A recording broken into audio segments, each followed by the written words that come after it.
बरेच वेळेला करंज्या करताना करंज्या मऊ पडतात, तर आज मी तुम्हाला खुसखुशीत करंज्या कशा करायच्या हे दाखवणार आहे.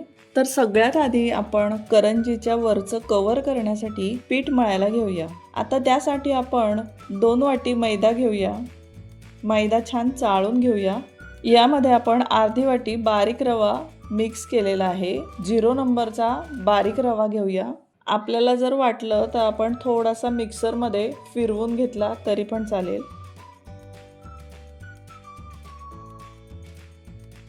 करंज्या छान खुसखुशीत होण्यासाठी आपण आता पीठ मळताना यामध्ये आपण 3 चमचे तेल किंवा तुपाचं मोहन घालूयात.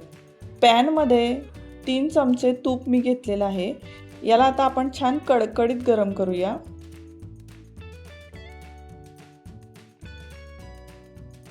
आता रवा आणि मैद्यामध्ये चवीनुसार आपण मीठ घालूया. मीठ पिठामध्ये छान व्यवस्थित आपण मिक्स करून घेऊया. आता 3 चमचे कडकडीत जे मोहन गरम केलेलं आहे ते आपण पिठावर घालूया.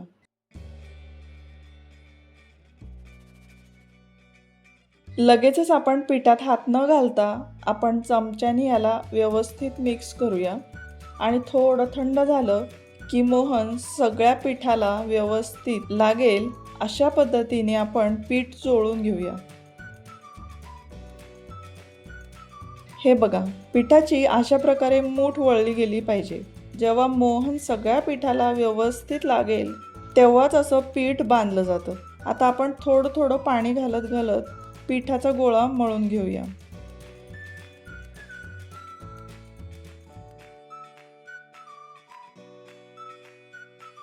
पिठाचा गोळा व्यवस्थित मळून झालेला आहे. आता आपण 20 ते 30 मिनिट याला झाकण बंद करून ठेवू, म्हणजे पिठातला जो रवा आहे तो छान फुलून येईल. तोपर्यंत आपण आता करंजीचं गोड सारण बनवूया. करंजीचं सारण करण्यासाठी आपण पॅन गरम करायला ठेवलेला आहे. गॅसची फ्लेम मीडियमवर ठेवूया. 1 वाटी सुकं खोबरं पॅनमध्ये घालूया आणि मंद गॅसवर याला खरपूस भाजून घेऊया. खोबरं अजिबात करपू द्यायचं नाहीये. सुकं खोबरं एकसारखं हलवून चांगलं भाजून घेऊया. त्यामुळे करंजीतलं सारण जास्त दिवस टिकते, खराब होत नाही. खोबरं छान खरपूस भाजून झालेलं आहे. याला आता आपण एका भांड्यात काढून घेऊया. पॅनमध्ये आता 1 चमचा खसखस घालूया. गॅसची फ्लेम मीडियमवर ठेवूया. खसखस तडतडायला लागली की लगेचच याला पॅनमधून आपण खसखस काढून घेऊया.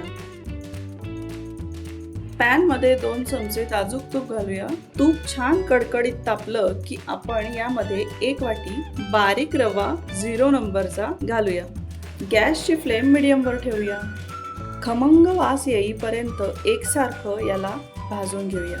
रंग बदलेपर्यंत रवा भाजून घेऊया. रव्याला छान खमंग वास येत आहे. रवा व्यवस्थित भाजून झालेला आहे. 1 वाटी आपण सुकं खोबरं भाजून घेतलेलं आहे. त्याच सेम वाटीने आपण 1 वाटी बारीक रवा भाजून घेतलेला आहे. ज्या बाउलमध्ये खोबरं काढलेलं आहे त्याच बाउलमध्ये सेम आपण हा भाजलेला रवा पॅनमधून काढून घेऊया. पॅनमध्ये थोडंसं तूप घालूया. यामध्ये आपण आवडीनुसार ड्रायफ्रूट्स घालूया. काजू, बदाम, चारोळे आवडीनुसार आहे, नाही घातलं तरी चालेल. 1 ते 2 मिनिट याला व्यवस्थित तुपात फ्राय करून घेऊया. थोडंसं तांबूस रंग आल्यावर आपण याला बाउलमध्ये काढून घेऊया. भाजलेली खसखस ही अख्खी तशीच न घालता ती आपण खलबत्त्यात कुटून जर सारणात घातली तर त्याची चव आणखीनच छान लागते. जर आपल्याकडे खलबत्ता नसेल तर आपण अशा प्रकारे पोळपाटावर ती भाजलेली खसखस घेऊन याला हलकेच आपण लाटण्याने भरडून घेऊ शकतो. एका बाउलमध्ये आपण भाजलेलं सुकं खोबरं, भाजलेला रवा, तुपात फ्राय केलेले ड्रायफ्रूट्स आणि भाजलेली खसखस हे सर्व काढून घेतलं आहे. आता सारणामध्ये 5 चमचे पिठी साखर घालूया. चवीनुसार मीठ घालूया. आता 3 ते 4 वेलचीची पूड करून घेतलेली आहे. अर्धा चमचा जायफळ पावडर घातलेली आहे. याला आपण व्यवस्थित मिक्स करून घेऊया. सारण आपलं बनवून तयार आहे. हे जे काही प्रमाण घेतलं आहे हे अर्धा किलो मैद्याच्या करंजीसाठी पुरेसं आहे. जर आपल्याला 1 किलोच्या करंज्या करायच्या असतील तर सेम याचं प्रमाण आपण दुप्पट करू शकतो. अर्धा तास झालेला आहे. करंजीचं पीठ आता करंज्या करण्यासाठी तयार झालेलं आहे.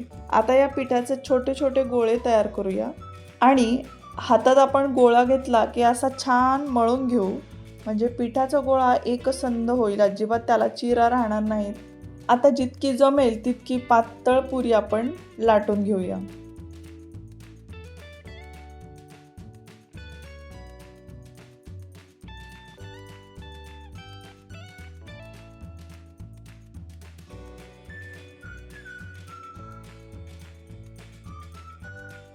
अशी प्लेट किंवा झाकणाने सगळ्या पुऱ्या आपण अशा एकसारखी कट करूया.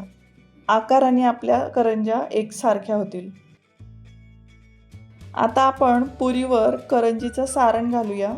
अशा पद्धतीने पुरीवर आपण हात ठेवून करंजीचं सारण मधोमध ठेवलं की ते इतर बाजूला पसरत नाही, म्हणून जमलं तर अशा पद्धतीने हात ठेवून आपण लाटीवर आपण मधोमध सारण घालूया.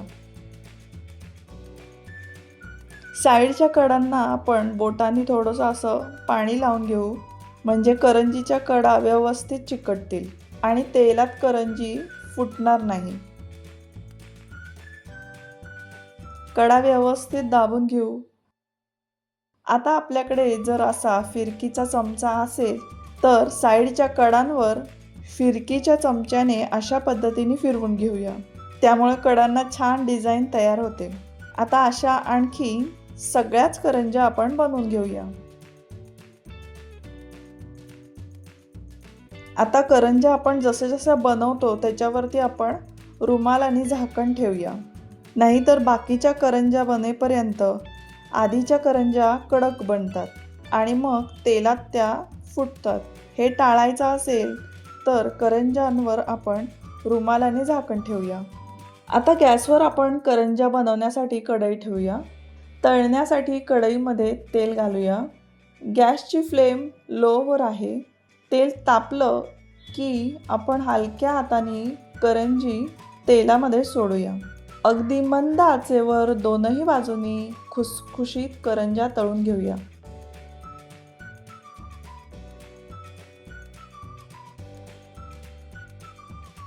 गॅसची फ्लेम अजिबात मोठी किंवा मध्यमवर करायची नाही, नाहीतर करंज्या थोड्या वेळात लगेचच मऊ पडतात. लो फ्लेमवर खरपूस अशा दोनही बाजूनी करंज्या तळून घेऊया.